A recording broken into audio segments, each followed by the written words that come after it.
کہ روز قیامت میں اللہ پاک اعلان فرمائیں گے تمام حشر کے میدان میں، بتاؤ بھائی کہاں ہے وہ عقل مند لوگ؟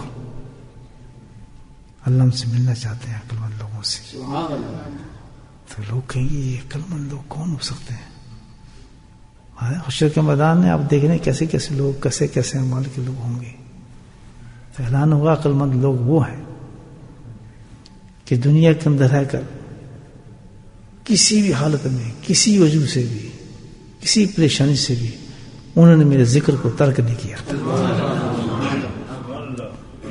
ان کا معمول یہ تھا کہ اللہ کے ذکر میں لوگ لگے رہتے تھے، بس اس میں تبدیلی نہیں آتی تھی. زندگی کسی معرفت میں، کسی چیز میں انسان کی تبدیلی آ جائے، لیکن ان کی زندگی کے اندر ذکر اتنا پیوست ہو گیا تھا کہ اس کو نہیں چھوڑتے تھے.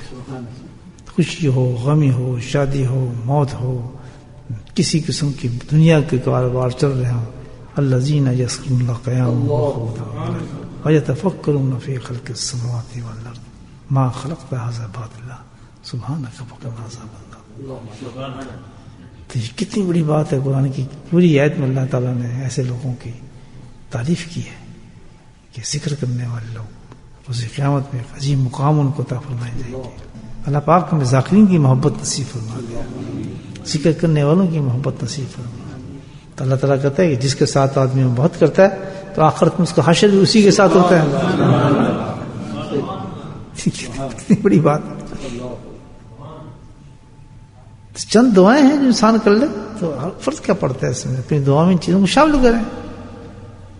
جو چیز اللہ نے ہمیں اشارے دیے ہیں اس پر ہم کر نہیں سکتے. دعائیں تو شروع کرتے ہیں پہلے مانگنا کہ ہمیں اللہ تعالیٰ یہ محبت عطا فرما. کسی اللہ والے سے محبت کر دے، کسی ذکر والے سے محبت پیدا ہو جائے، سچی محبت ہو میری، بس اللہ سے مانگتے رہے انشاءاللہ. ذکر کے معاملے میں کہتے ہیں بالکل ایک معیار ختم کر دے کہ دل نہیں کر رہا جی، دل لگ نہیں رہا جی، کوئی مزہ نہیں آ رہا، کوئی کیفیت نہیں ہو رہی، کچھ پتہ نہیں چل رہا، کچھ حالات نہیں ہو رہے. یہ جو چیزیں ہوتی ہیں کچھ ایسا پتہ ہے کچھ ہے ہی نہیں، سمجھ نہیں آ رہا، ہو بھی رہا ہے نہیں ہو رہا، کتنا کریں جی، فائدہ ہمیں کچھ نظر نہیں آ رہا. یہ سارے کے سارے جو ہے نا یہ وسوسے شیطان ہیں. اس کے لیے ایک ہی کال کافی ہے. تھانوی رحمۃ اللہ ایک کال دیا، بڑا جامع کال دیا آپ نے، اس کو پکڑ لیں. ایک کال دیا آپ نے. میرے حضرت یہی فرماتے تھے دل لگے نہ لگے طبیعت چاہے نہ چاہے، دل لگے نہ لگے طبیعت چاہے نہ چاہے، وضو ہو نہ ہو، دل مانے نہ مانے، تم اللہ کا ذکر کرتے رہو. کیوں؟ فرمایا فائدہ ہوگا، فائدہ ہے اس کے اندر. یہ ہو سکتا نہیں کہ فرماتے ہیں یہ کبھی بھی ہو سکتا نہیں کہ بندہ اللہ کا ذکر کرے اور اس کو فائدہ نہ ہو. یہ بے فائدہ ہے ہی نہیں ذکر.